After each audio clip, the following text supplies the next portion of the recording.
Voilà, nous sommes de retour en direct sur le Grand Ring après ces quelques minutes de reportage pour vous faire vivre cette grande finale, 12e édition des Olympiades avec 36 finalistes.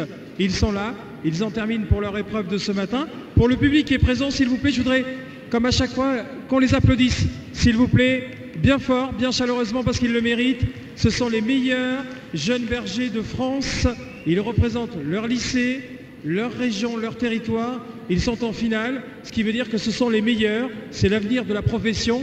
Maurice Huet, qui est président Interbef Auvin, qui est à mes côtés, qui ce matin nous disait régulièrement, voilà, c'est grâce à ces jeunes que notre métier avance et évolue. On parle de technologie, d'informatique aussi dans ce métier. Voilà, il y a beaucoup de renouveau, Maurice, dans le métier. Hein.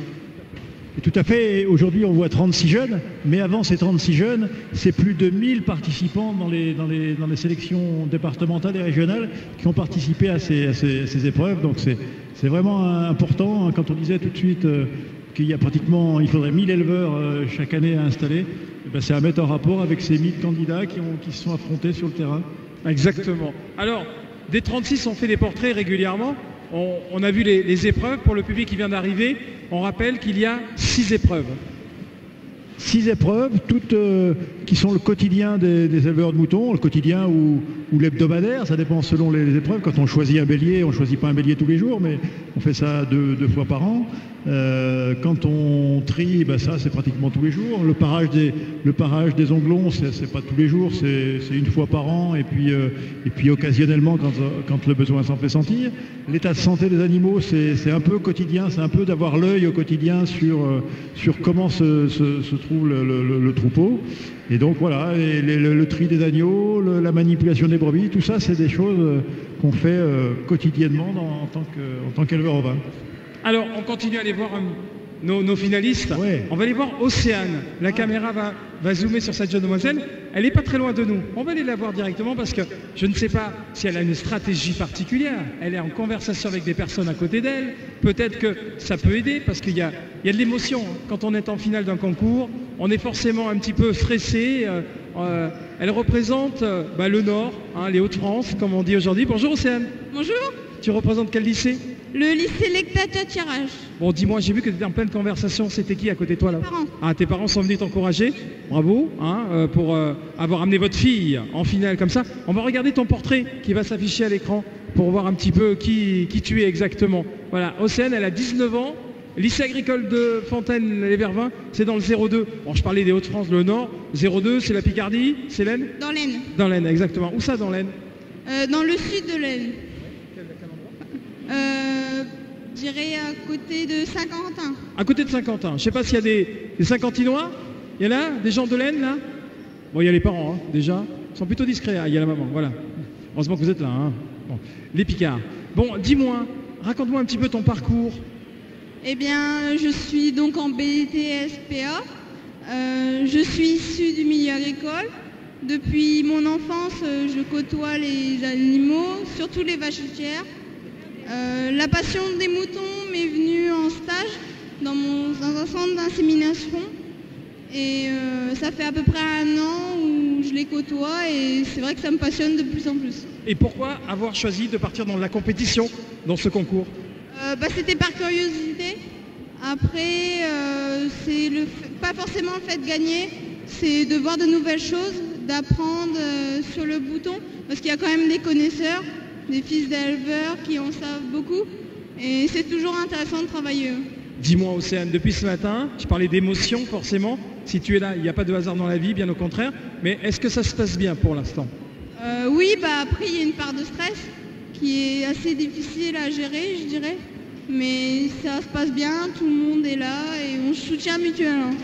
Il y a un vrai soutien entre vous, une sorte de confrérie, ou alors c'est chacun pour soi, on est en finale et voilà, on se débrouille ou pas ?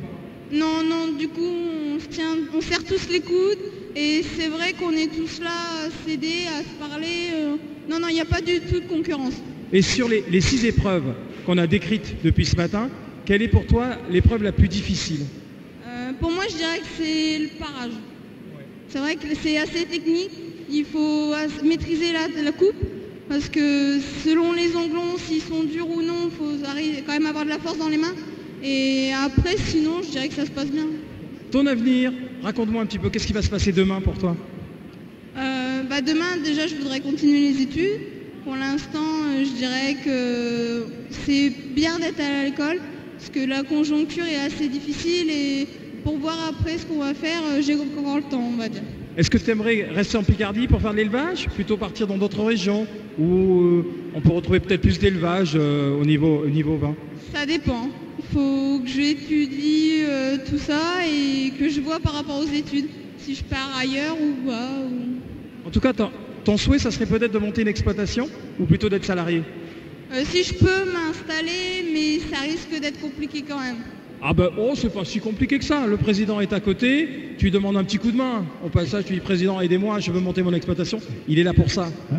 Avec des brebis, c'est facile. Bon, en tout cas, on va te souhaiter vraiment bonne chance, d'accord?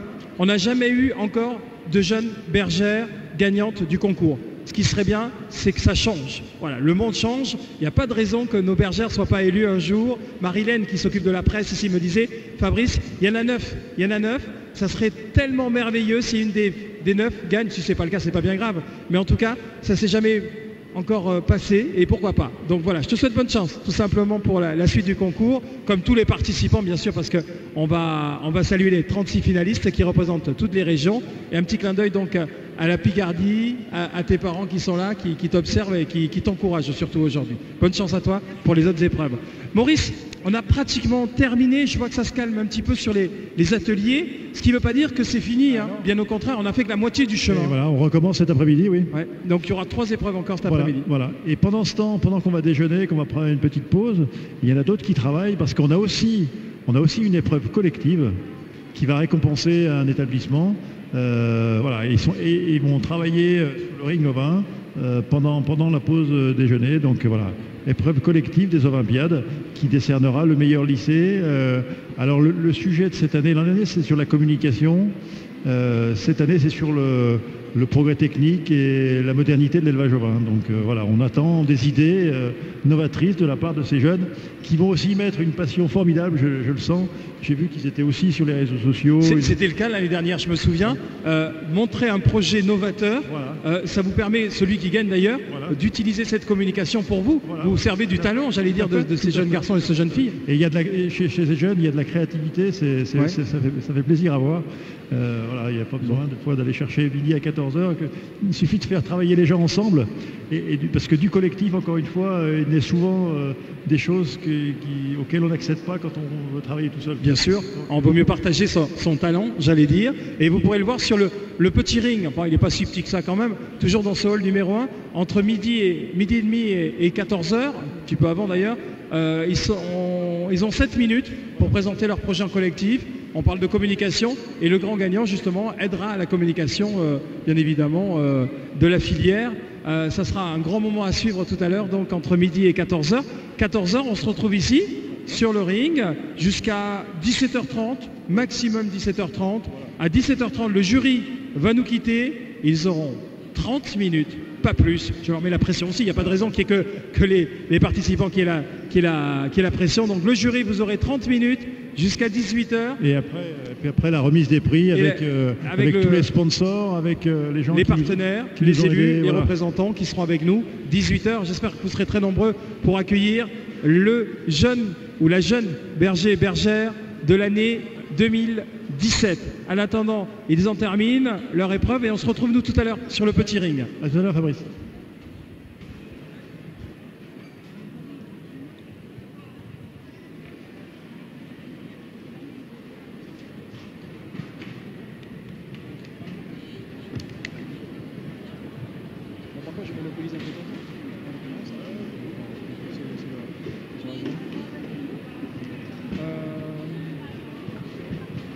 Bon, ben moi je vais aller